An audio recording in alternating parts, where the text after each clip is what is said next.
Hi everyone, welcome back to Stack Data Hub. In our next video, we are going to learn about cell basics in Excel. In the previous lecture, we discussed that when a row and a column intersect, the point where they meet is called a cell. When you click on any cell, it becomes the active cell. The address of the active cell appears in the name box. For example, if the selected cell is in column and row 1, it shows A1. Similarly, if you move to column C and row 2, the address will show C2. You can also use keyboard shortcut keys, like the arrow keys, to move quickly from one cell to another. We can use the arrow keys on the keyboard to move from one cell to another. For example, press the right arrow key to move to the cell on the right side. Press the left arrow key to move to the cell on the left side. In the same way, press the down arrow key to move to the cell below in the next row. Press the up arrow key to move to the cell above. We can also use the tab key to move one cell to the right horizontally. To move back from right to left, press Shift plus Tab. This makes it easy and fast to navigate between cells in Excel.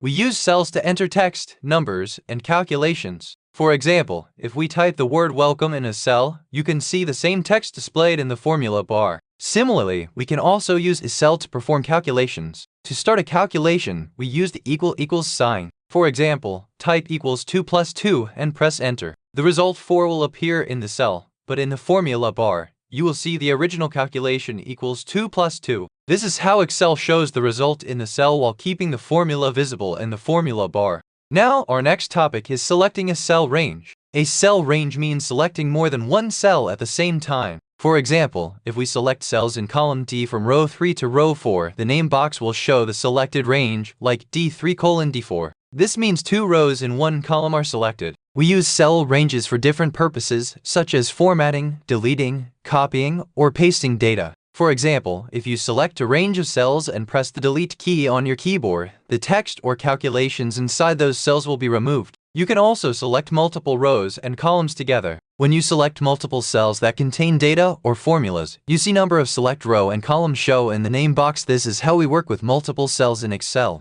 Next, let's understand how to drag values in Excel. For example, if we write 1 in a cell and move the mouse to the bottom right corner of the cell, we will see a small plus sign. This is called the fill handle. When we drag it downward, Excel copies the same value 1 into the cells below. But if we hold the Control key while dragging, Excel will increase the value automatically and create a series like 1, 2, 3, 4, and so on. So remember, this small plus sign is called the fill handle, and it helps us quickly copy or create a series in Excel. Now let's understand more cell properties with the help of a table. We will create a simple employee table. In column C, write the employee name Johan Allen. In column D, write the joining date. In column E, write the salary 3,000 and press enter. You will notice that the cursor moves to the next row in column C, not column B. This happens because Excel understands that you are creating a table. Column B already contains serial numbers, so Excel follows your data pattern. Now enter the second record, write Alan Smith, then the joining date 11/12/2024 and salary 5,000. Press enter. Again, it moves to the next row automatically.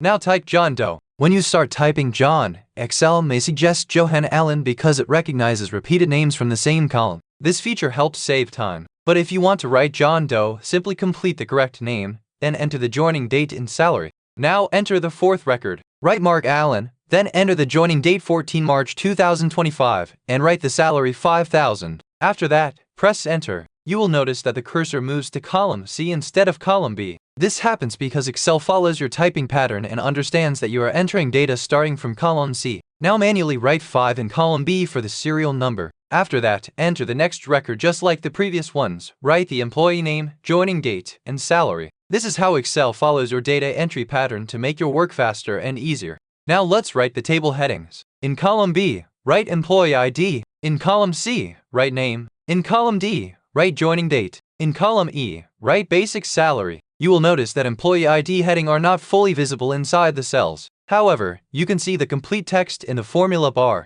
The same thing may happen with joining date, basic salary, or even some employee names. The text is there, but the column width is too small to display it completely. There are 2 methods to adjust the column width. The first method is the manual method using the mouse. Place your mouse pointer on the right edge of column B. When the cursor changes shape, drag it to the right. You will see the column width increase. In the same way, adjust the name, joining date, and basic salary columns until all the text is fully visible. This is the manual way to adjust column width in Excel. Now let's see the second method to adjust column width. First, press Ctrl+Z to undo and bring the headings back to their previous position. After that, go to the Home tab. Click on the Format option. A drop-down menu will appear with different options. Here, you will see the option Column Width. For example, if you want to increase the width of the Employee ID column, select that column first. Then click on Column Width, enter a value like 10, and press OK. But when use Column Auto Width option, it accurate increase column width according to heading.